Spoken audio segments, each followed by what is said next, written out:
กินเท่าที่มีดีกว่าเป็นหนี้เพื่อสังภาพสวัสดียินดีต้อนรับเข้าสู่ช่องมิสเตอร์เปรมชาแนลสำหรับคลิปนี้ก็อยากจะมาอัปเดตสวนเกษตรที่ข้าพเจ้าเฮ็ดเนาะหรือว่าเปรมออร์แกนิกมินิการ์เด้นอ่าที่ท่านเห็นอยู่นี่ก็คือหญ้าในเนาะหญ้าในก็ถือว่าเฮาตั้งใจปลูกหลายเนาะเพราะว่าเฮาสั่งมาจากเยี่ยมฟาร์มเนาะทางเลข10อุทุมพรเซโนพุ่นล่ะเนาะก็ถือว่าตอนนี้ก็ใหญ่ขึ้นมาหลายเนาะ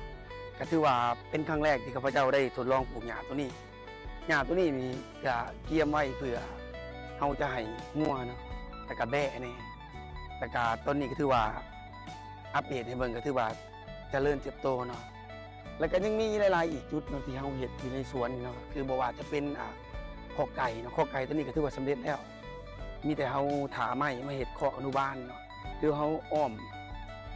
ผ่ากันแสงเพื่อบ่เฮ็ดให้ไก่มันออกไปข้างนอกเพราะว่าช่วงนี้เนี่ยประชาชนเพิ่นกำลังปลูกข้าวหว่านก้าเพื่อบ่ให้ไก่ไปเขี่ยไปหยังทำลายของปลูกของเพิ่นว่าซั่นซะและนอกจากนี้เฮาก็ยังขุดคลองใส่ไก่เพื่อเก็บน้ำเพื่อเฮาจะปลูกผักเนาะแล้วก็ปลูกหญ้านอกจากนี้ก็จะปลูกพืชกินหมากแน่แล้วตอนนี้ก็อนุบาลลูกปลานำเนาะโครงการของเฮาก็หลายๆแนวเลยเฮาอนุบาลลูกปลาไว้เพื่อว่าตอนนี้ถ้าฝนเนาะรู้สึกว่าน้ำลดช่วงนี้แต่ต่อมาเฮาก็ปลูกหญ้าพวกหญ้าเนเปียแน่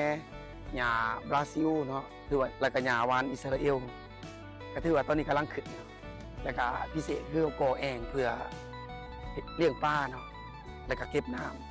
ำเฮาบ่อยากทิ้งไปเนาะเพราะว่าเฮาจะเอามาพดหญ้าแน่เพื่อใส่น้ำให้เป็นประโยชน์ว่าซั่นซะเพราะว่าช่วงแล้งอย่างนี้ตามที่เบิ่งแถวนี้แต่ว่าเป็นน้ำค่ำแถวนี้เพิ่นว่าเป็นน้ำค่ำเนาะก็ถือว่ามื้อนี้ก็บ่ได้มีหยังหลายจะมาอัปเดตเกี่ยวกับสวนเปรมออร์แกนิกมินิการ์เด้นเพราะว่าเฮาก็บ่ได้เฮ็ดคลิปยาวโดนแล้วเนาะแล้วก็คลิปหน้าเฮาจะมาเฮ็ดคลิปขอบใจเนาะสำหรับเฮาช่องเฮาก็ได้รับพินมาแล้วเนาะฉะนั้นแล้ว